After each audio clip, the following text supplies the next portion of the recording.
Here's a complete, well-structured, and exam-focused answer on no-fault liability and its development in tort law and Indian law, covering all 6 parts, AF, with clear headings, explanations, and relevant case laws.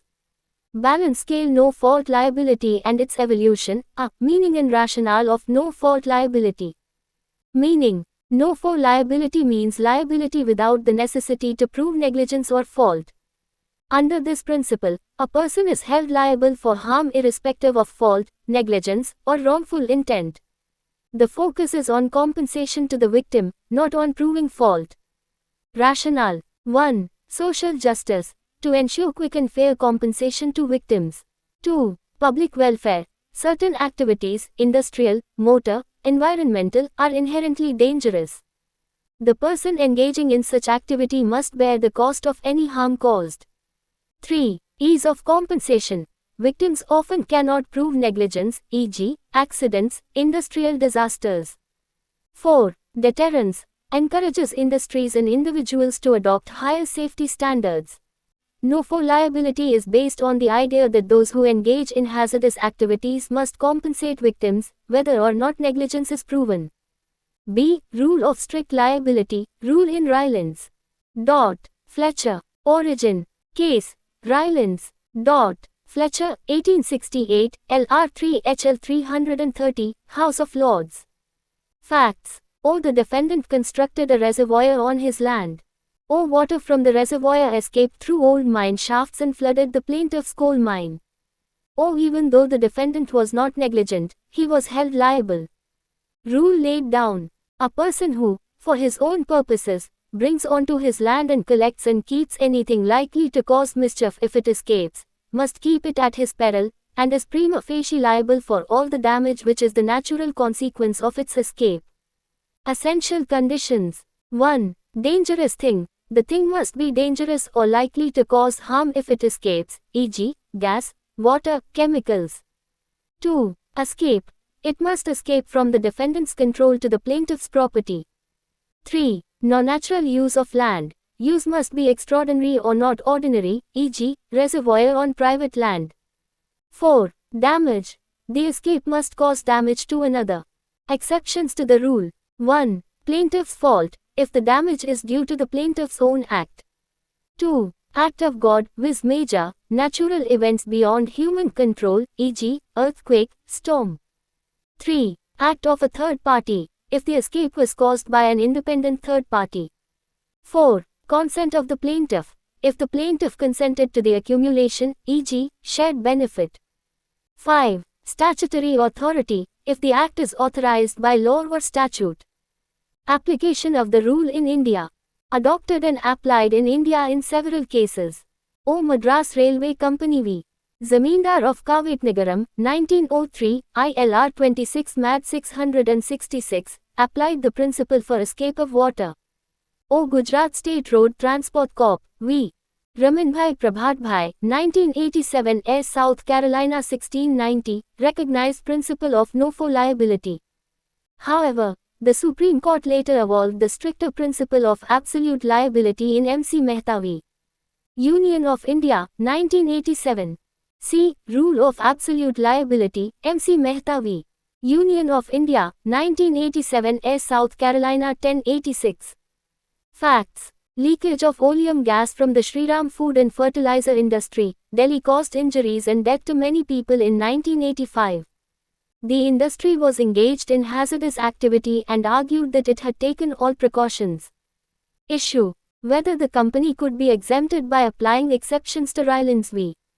Fletcher. Held. The Supreme Court, Justice P. N. Bhagwati, held that in India, the principle of strict liability is inadequate for modern industrial society.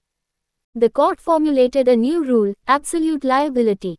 Rule laid down. An enterprise engaged in hazardous or inherently dangerous activity which poses a potential threat to the health and safety of the people is absolutely liable for any harm resulting from such activity, and no exceptions shall apply. Key features. 1. No exceptions. Defendant cannot plead, act of God, or third-party intervention. 2. Absolute and non-delegable duty. Enterprise must ensure that no harm is caused. 3. Deep pocket theory. Enterprises with greater resources must compensate victims adequately. 4. Compensation must be commensurate. Compensation must match the magnitude and capacity of the enterprise. Significance. Introduced social justice jurisprudence into Indian tort law. Laid the foundation for Environmental Liability and Public Liability Insurance Act, 1991. D. Bhopal gas leak disaster case, 1984. Facts. On the night of the 2nd to the 3rd of December 1984, poisonous methyl isocyanate, MIC, gas leaked from the Union Carbide India Limited, UCIL, plant in Bhopal, Madhya Pradesh. Over 3,000 people died immediately and more than 5 lakh were injured. The Indian government filed a case against Union Carbide Corporation, UCC, USA. Legal proceedings. The Bhopal Gas Leak Disaster Processing of Claims Act, 1985 was enacted empowering the central government to represent victims. The case was settled in 1989, where UCC agreed to pay US $470 million in full settlement. Importance.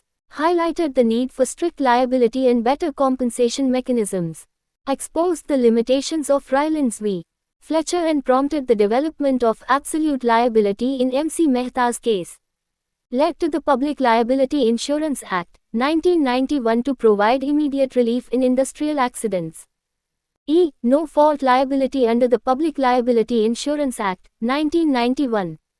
Purpose. Enacted after the Bhopal disaster to ensure immediate compensation to victims of industrial accidents involving hazardous substances. Key provisions. 1. Section 3. The owner of an industry handling hazardous substances is liable to give relief for death, injury, or property damage without proof of fault. 2. Section 4. Mandatory for every such owner to take insurance policies to cover potential liability. 3. Relief amount. Prescribed under the Act and payable even before determination of fault. 4. Environment Relief Fund, ERF. Established for providing aid in case of major disasters. Nature. It is a statutory recognition of no-fault liability for industrial accidents involving hazardous materials.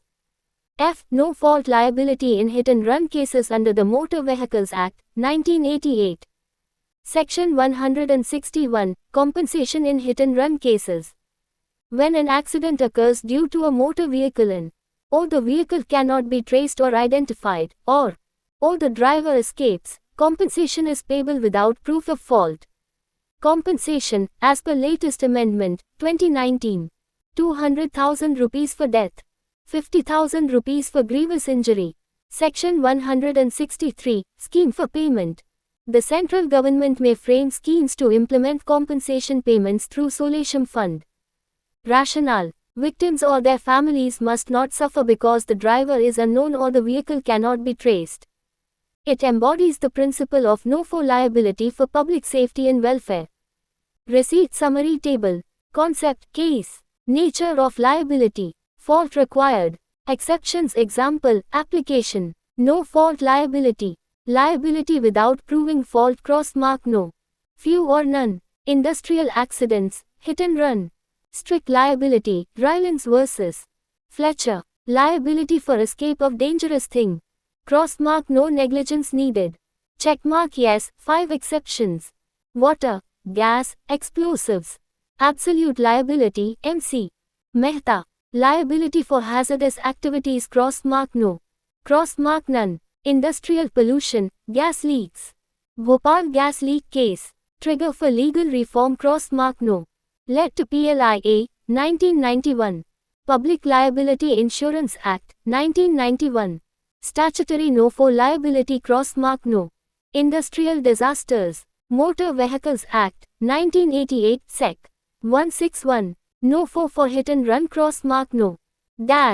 Untraced vehicle accidents. Conclusion. The evolution from strict liability absolute liability statutory no-fault liability reflects India's shift towards social welfare jurisprudence.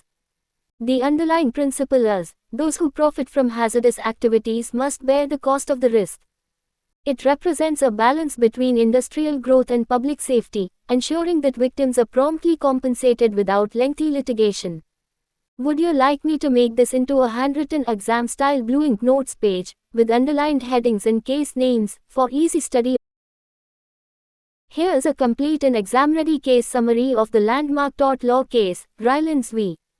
Fletcher, 1868, LR3 HL 330, which laid down the rule of strict liability, one of the foundational doctrines in the law of torts. Case name: Rylance. Fletcher citation: 1868, LR3 HL 330. Court: House of Lords, England. Judges: Blackburn J., Lord Cairns, F.C., Lord Cranworth. Facts of the case: the defendant, Fletcher, owned a mill and constructed a reservoir on his land to supply water to his mill.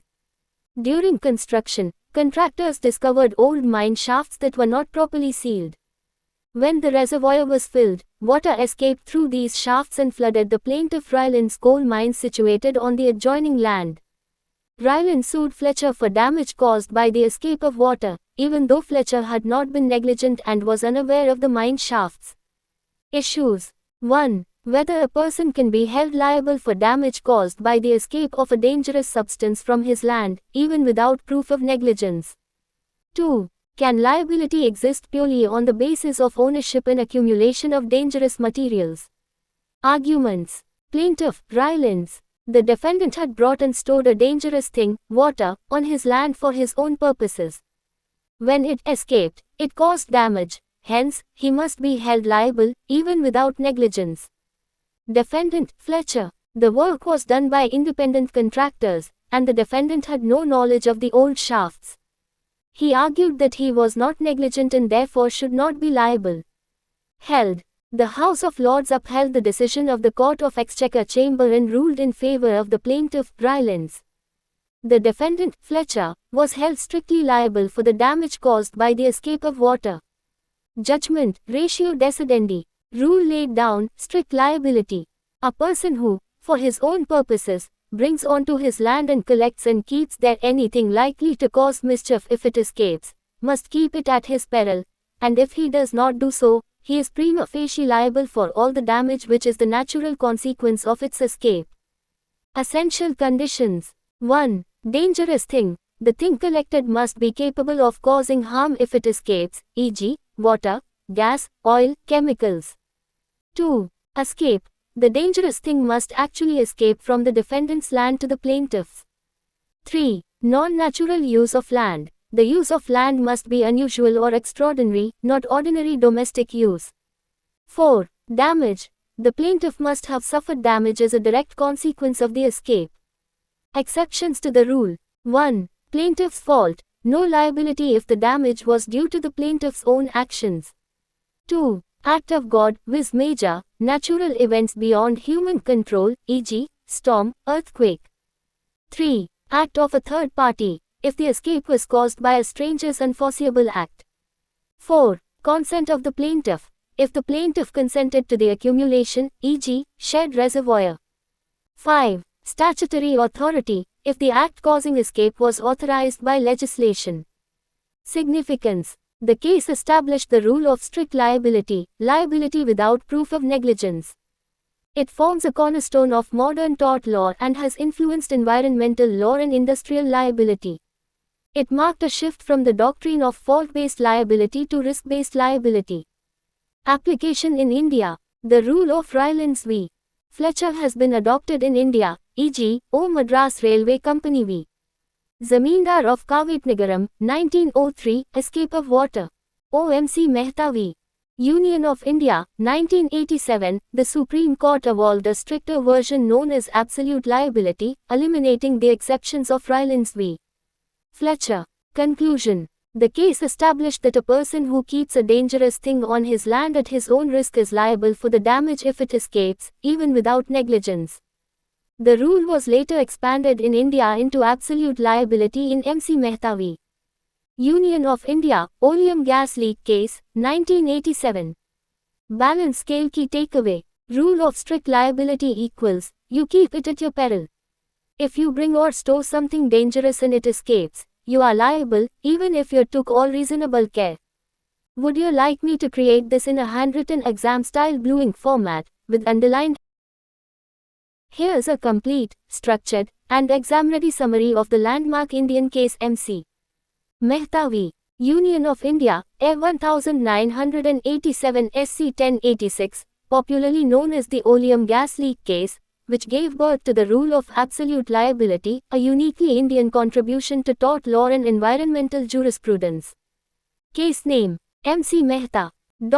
Union of India citation: A 1987 SC 1086, 1987, 1, SC, C395, also known as the Oleum gas leak case. Court: Supreme Court of India. Bench: Justice P.N. Bhagwati, Justice Ranganath Misra. Facts: the case arose out of a leakage of oleum gas from one of the units of Shriram Food and Fertilizer Limited in Delhi in December 1985.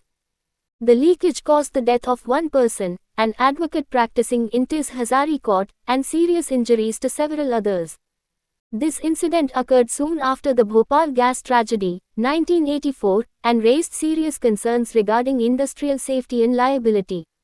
The petitioner, MC Mehta, a social activist lawyer, filed a public interest litigation, PIL, under Article 32 of the Constitution, seeking compensation for the victims and strict liability for hazardous industries.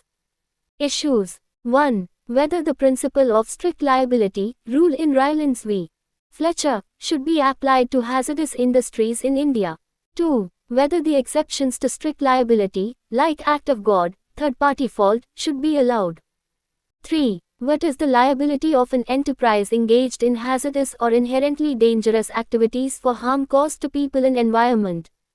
Arguments. Petitioner, MC Mehta. The rule of strict liability laid down in Rylands v.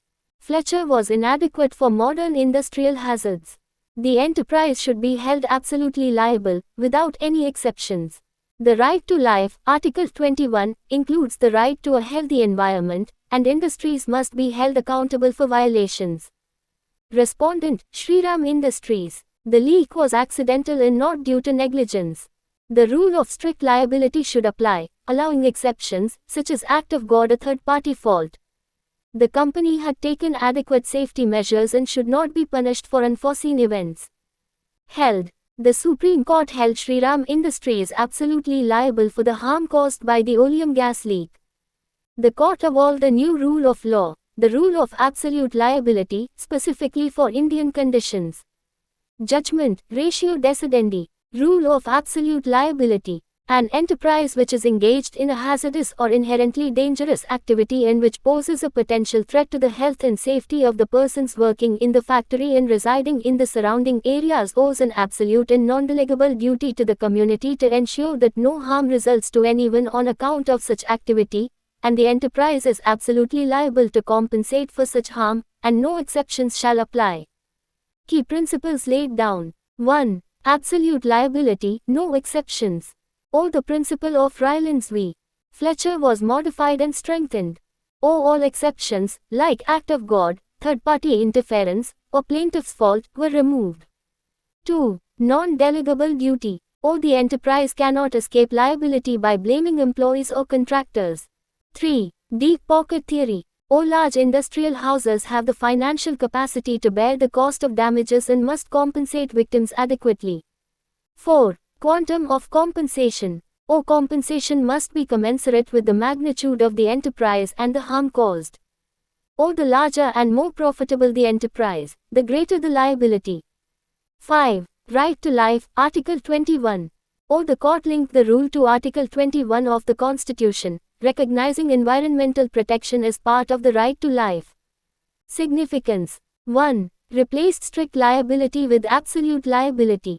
The Old English rule was too narrow and unsuitable for Indian industrial growth.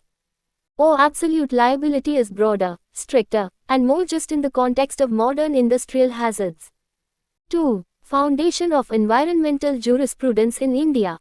The case became a cornerstone for later environmental cases like Black Small Square Indian Council for Enviro Legal Action v. Union of India, 1996. Black Small Square Vellore Citizens Welfare Forum v. Union of India, 1996. Black Small Square Sterlite Industries v. Union of India 20133.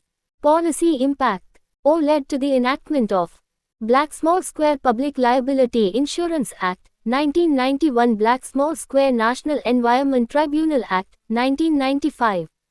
Black Small Square Strengthening of Environment Protection Act, 1986-4. Expanded PIL in judicial activism. Or recognized that courts could award compensation under Article 32 for violation of fundamental rights. Comparison. Strict liability vs. Absolute liability. Aspect. Strict liability, Rylance vs. Fletcher. Absolute liability, MC. Mehta vs. Union of India. Nature of liability. Strict, with exceptions. Absolute, no exceptions. Applicability. Escape of dangerous things, hazardous or inherently dangerous industries. Defenses available, yes, e.g., act of God, third-party fault, none. Extent of compensation limited to damage proved based on magnitude and capacity of enterprise. Objective. To impose liability without negligence to ensure social and environmental justice.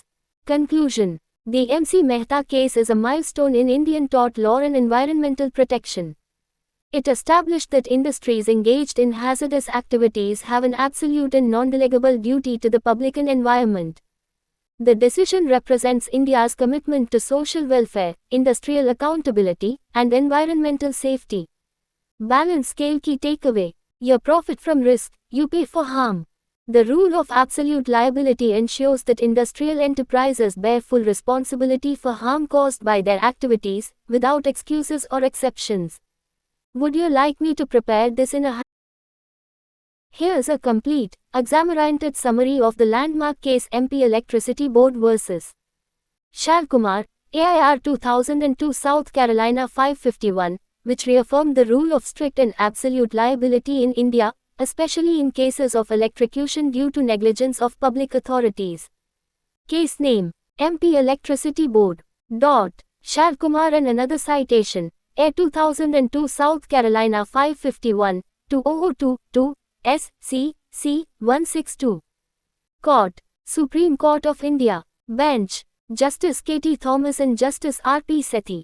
Facts. The deceased, Suresh Kumar, was riding a bicycle on a public road when he came into contact with a live electric wire lying on the road.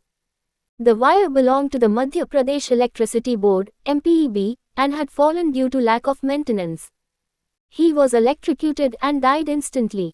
His widow, Shalkumar, filed a claim for compensation, alleging that the Electricity Board was negligent in maintaining its transmission lines.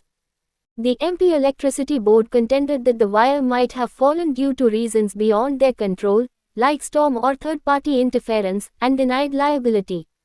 Issues. 1. Whether the Electricity Board is liable for death caused by electrocution from a live wire lying on a public road. 2. Whether proof of negligence is necessary to claim compensation, or whether strict, absolute liability applies to such cases. Arguments. Appellant, MP, Electricity Board. The live wire might have fallen due to storm or sabotage, an act of third parties. The board had exercised reasonable care, so it should not be held liable. The incident was unavoidable and beyond control. Respondents, Shalkumar and others. Maintenance of electric wires carrying high voltage is a hazardous activity. The board has an absolute and non-delegable duty to ensure that such wires do not cause harm. Negligence need not be proved. Liability arises automatically for such inherently dangerous activities. Held. The Supreme Court upheld the decision of the lower courts and held the MP Electricity Board liable for the death. The court applied the principle of strict and absolute liability, as laid down in MC Mehta v. Union of India, 1987, oleum gas leak case. Judgment, Ratio Decidendi. 1. Application of absolute liability. If the undertaking engaged in supplying electric energy fails to keep its system safe and as a result of such failure, injury or death is caused, the undertaking is strictly and absolutely liable, and it cannot plead any defense such as act of God or third-party intervention. Electricity transmission is an inherently dangerous and hazardous activity. The board has an absolute duty to ensure that no harm comes to the public. The victim's family need not prove negligence. 2. No need to prove negligence. The doctrine of no-fault liability applies, when injury results from inherently dangerous activities, liability exists irrespective of fault. The burden of ensuring safety lies solely on the authority engaged in such activity. 3. Public duty and accountability. Public utility corporations performing hazardous activities for public benefit cannot escape liability under the pretext of external causes. Such corporations have to operate with the highest standard of care. Rule laid down. Where a public authority or enterprise engaged in a hazardous activity causes injury or death due to the escape of a dangerous thing or energy, like electricity, it is absolutely liable for the harm, without exceptions. Result: the MP Electricity Board was held absolutely liable and directed to pay compensation to the victim's family. Legal principles reaffirmed. 1. Absolute liability, Indian version of strict liability. Originating from M.C. Mehta v. Union of India, 1987, applied to all hazardous industries, including electricity boards. 2. Non-delegable duty. Public authorities engaged in dangerous activities must maintain safety standards. Liability cannot be shifted. 3. No fault compensation. The victim need not prove negligence. Causation due to hazardous activity is enough.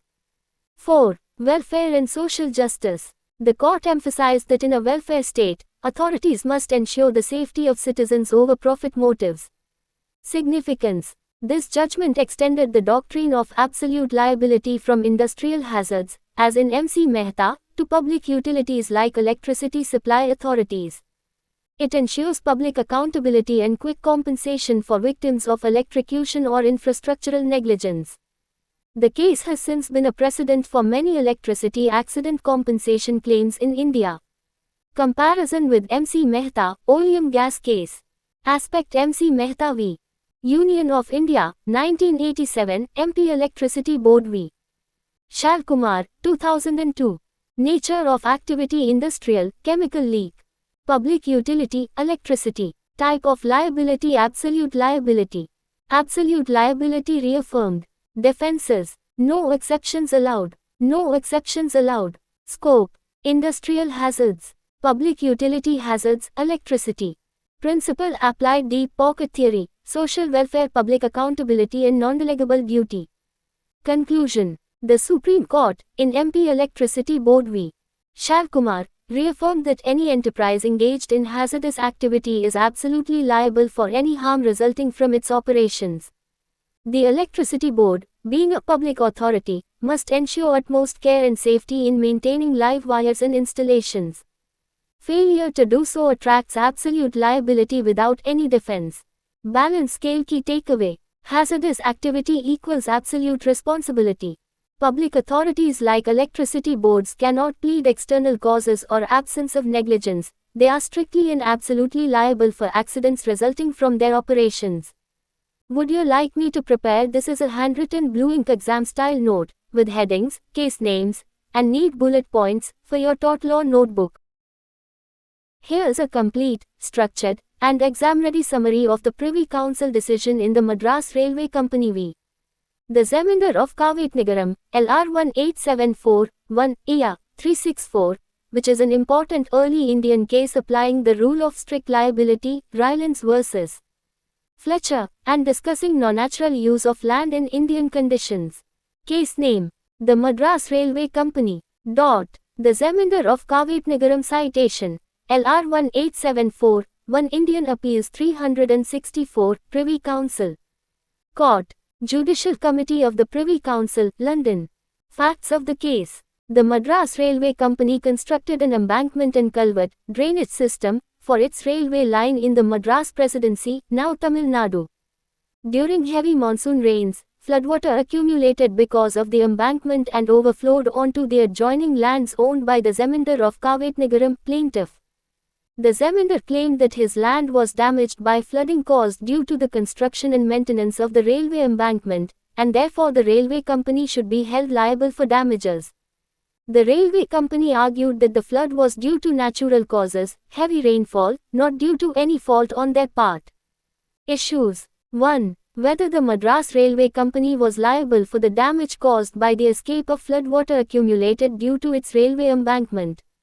2. Whether the principle of strict liability, as laid down in Rylance.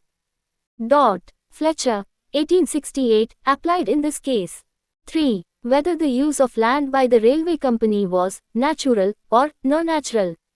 Arguments. Plaintiff, Zeminder. The embankment altered the natural course of water, causing the flooding. Under the rule in Rylance v. Fletcher, the railway company should be strictly liable for damage caused by the escape of accumulated water. It was the company's duty to ensure that the construction did not harm neighboring landowners.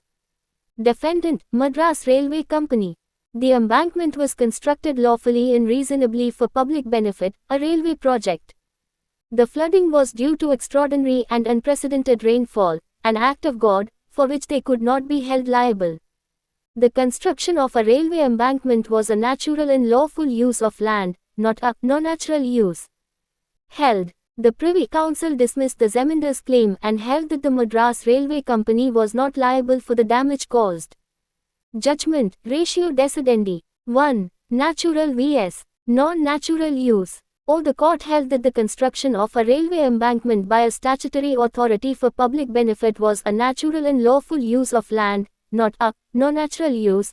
Therefore, the rule in Rylance v. Fletcher did not apply. 2. Act of God. The flooding resulted from heavy rainfall and natural causes, amounting to an act of God, which is a valid exception to strict liability. 3. Statutory authority. Since the railway company was operating under statutory authority, its acts were lawful, and no liability arose unless negligence was proven. 4. Absence of negligence. There was no evidence of negligence on the part of the railway company in the design or maintenance of the embankment. Principle established. 1. Rule of strict liability not absolute. The rule in Rylance v. Fletcher does not apply when small square the use of land is natural or reasonable, or small square the act is done under statutory authority, or small square the damage results from an act of God. 2. Public utility exception. Public works and utilities, like railways, constructed under law are given a wider latitude and are not strictly liable for accidental harm unless negligence is proved. 3. Early application of Rylance v. Fletcher in India. This case represents one of the first applications and limitations of the rule of Rylance v. Fletcher in Indian jurisprudence. Significance. The case clarified the limits of applying the Rylance v. Fletcher rule in Indian conditions, where monsoon and floods are common natural occurrences. Public authorities, like railways, carry out statutorily authorized activities. It showed the flexible approach of Indian law, recognizing natural causes and public utility as valid defenses. The decision was later referred to in Indian cases discussing strict liability, such as Madras Railway Company v. Zamindar of Kavetnagaram itself being cited as a precedent. MP Electricity Board v. Shalkumar, 2002, and MC Mehta v. Union of India, 1987, where Indian courts evolved absolute liability, removing such defenses for hazardous industries. Conclusion. The Privy Council held that the Madras Railway Company was not liable because its actions were lawful, non-negligent, and authorized under statute. The flooding was due to natural causes, and hence the case fell within the exceptions to the rule in Rylance v. Fletcher. Balance scale key takeaway. Rylance v. Fletcher applies only to non-natural use of land. If an act is lawful, reasonable, and authorized by statute, or if damage is caused by natural forces, act of God, no liability arises. Exam tip. When answering on this case, mention it as an early Indian precedent interpreting Rylance v. Fletcher.